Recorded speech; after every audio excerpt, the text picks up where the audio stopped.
So I wanted to maybe make a suggestion for San Francisco. I don't live there, and people can blow this off, and people won't like what I have to say. But I want to say it because I don't think anybody else will. I mean, maybe people have, but it should be obvious to see, especially after show a couple of things, because San Francisco, a beautiful city, has just continually declined. Okay, it's a very wealthy city because you have the tech bros there. Yet those billionaires, you'd think they could bring San Francisco up into this great. I don't think they want to, though. I don't. But just so people realize, the majority of people that attend Burning Man, they're from California. So San Francisco, most especially though, it has a very declining history, always declining.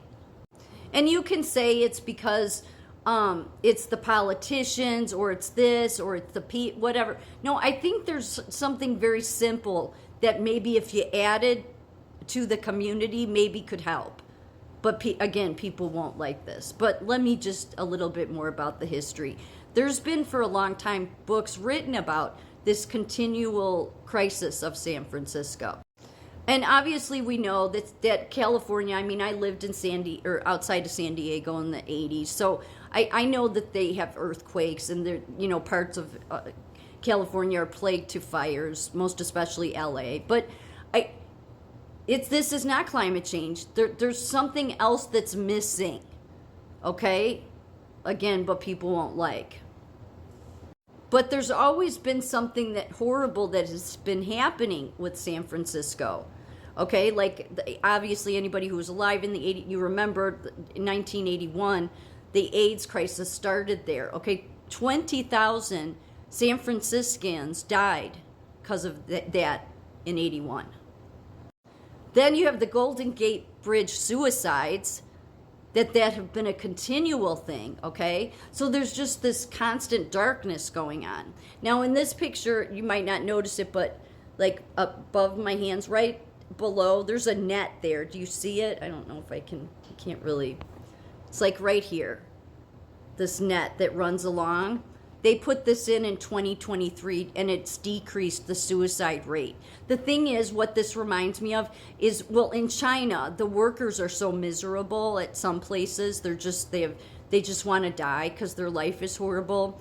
And so they've gone to work, and they work in tall buildings, and so they jump to their death rather than want to work in the slave system, sort of like the same system that Silicon Valley has, like Elon Musk likes to keep his people under. Seriously, does. That's why he likes H-1B visas, indentured servitude.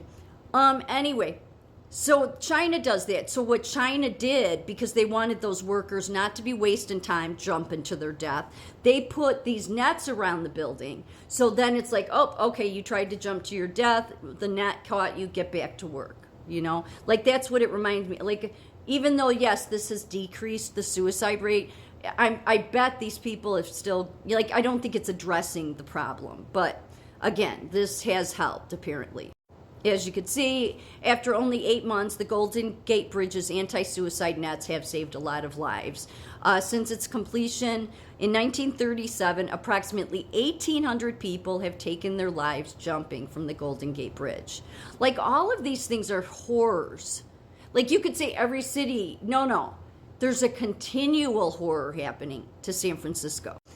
And again, Burning Man, the first effigy of the Burning Man was done in San Francisco in '86. But long before that, well, there was this. Yeah, how the Church of Satan was born in San Francisco. It was.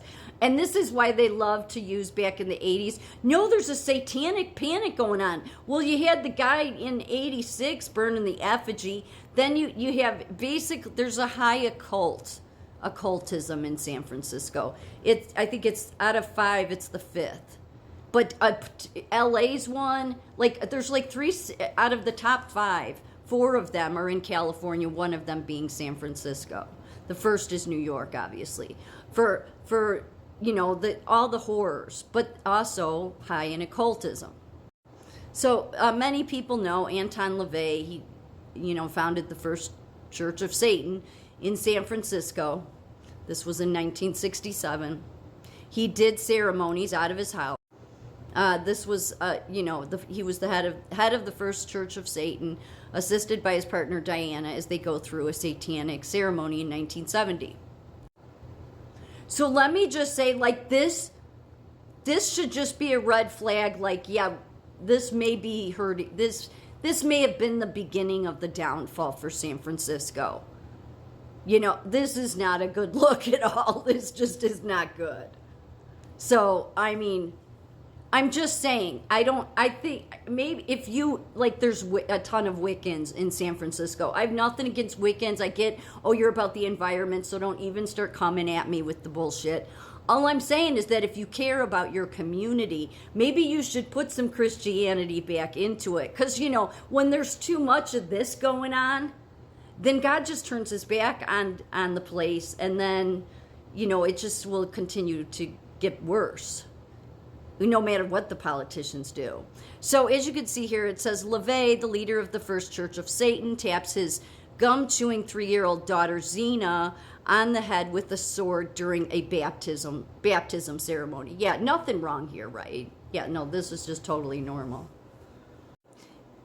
Well, and then there's this, which just explains a lot. Witches of Silicon Valley. As technology has matured, so has Silicon Valley's neo-pagan community, with these days draws thousands to an annual convention. This is one of the people the article's talking about, and I just think it's interesting part of what she had to say in this. Dunn, who's been a witch for more than 3 decades and a Silicon Valley professional for nearly as long, compares the magic she and fellow Wiccans practice to the lines of code written by software engineers like her. Oh, okay, got it. Programming a computer, you're trying to figure out how to make it do exactly what you want, says Dunn, whose resume boasts stints at Google and other big industry names. Quote, programming the universe, we're trying to figure out how to make it do what we want. It's not very different. Although the connection between neo-paganism and software development may not be readily apparent to everyone, a dedicated group of people working in the world's tech capital see it as a natural lifestyle fit. Oh, okay. Well, see, that's why I keep saying you shouldn't be allowed to push your AI God on us. Yeah, you're not allowed to do that shit. And that's what you're doing. Well, you say it's about innovation, and yeah, please. So Dunn goes on in here to talk about how, back in the day, she wouldn't be able to be open and out. She would have lost her job. But then this group, over the years, they formed they have a very supportive, robust neo-pagan population ever since the 60s, when LaVey came in. When radical intellectuals, hippies, and other iconoclasts sought new ways to transgress the boundaries of organized religion, but not everyone shared their open-mindedness, and their risks were very real. Yeah, and so she was saying that's changed now, and in response to the persecutions they used to, endure, a California group called the Coven of the Goddess formed in 1975 based on the model of the Congregationalist Church, bringing individual covens together under one umbrella organization. It was formed to be a legal entity where covens could say, we're a real church and you can't prosecute us. So, and they have different sects that started cropping up and booming in the Alexandrias, the Fairies, the British, and I know there's different, but they seem, it's, look at your community, yet maybe what it's missing is there's some Christianity. But because I don't think the tech bros and any of these people, I think they want to keep San Francisco down. There are no solid statistics on how many Wiccan practitioners live and work in Silicon Valley today, but PantheonCon, a Wiccan convention held annually in San Jose since 1990, has been steadily growing. Last year's event drew 2,500 witches, neo-pagans, and others interested. So there's the Order of the Golden Dawn. and a ton of tech people are involved. So I think what's missing is Christianity. Just a suggestion.